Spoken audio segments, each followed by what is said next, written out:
Well, new ILearn results have just been released, and it shows modest improvements. However, education advocates say students in Black, Latino, and low-income communities are still falling below that bar. Joining us now is multicultural reporter Katira Winfrey.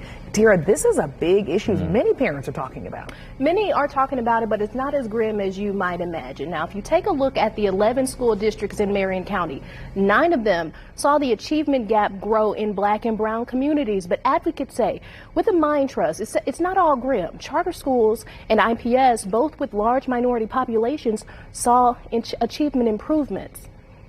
The reality of the pandemic's impact on education became clear quickly for Elia James Sanchez. 2 years ago, my child was actually in pre-K, my youngest, and just to watch how she struggled trying to learn in an e-learning environment. As a parent education advocate, she keeps track of the ILearn testing schedule and results. I do notice today how behind my youngest child is. I think the other 2 children, because they had that solid foundation in pre-K and kindergarten, they were able to, kind of start to catch up. The Mind Trust, an education advocacy organization, says she's not alone in her fears. Brandon Brown is the CEO and says the state's ILearn proficiency in 2019 wasn't quite where it needed to be. The first test back after the pandemic in 2021, across demographics, test scores took a deep plunge, with modest improvements in 2022. The reality, though, is that we've got a long way to go to get to where we really need to be for education.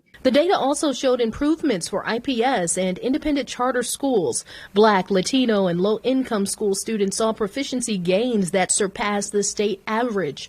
Brown says this improvement shows the value of diverse and culturally affirming learning environments. There are a growing number of national studies that talks about the importance of having a racially diverse group of teachers to hold high expectations for kids of all incomes, all races, all backgrounds. And the Mind Trust is hosting a virtual community conversation in a couple weeks to further go over the ILearn results and answer parent questions. Reporting in the studio, I'm Wish TV News 8's multicultural reporter, Katira Winfrey.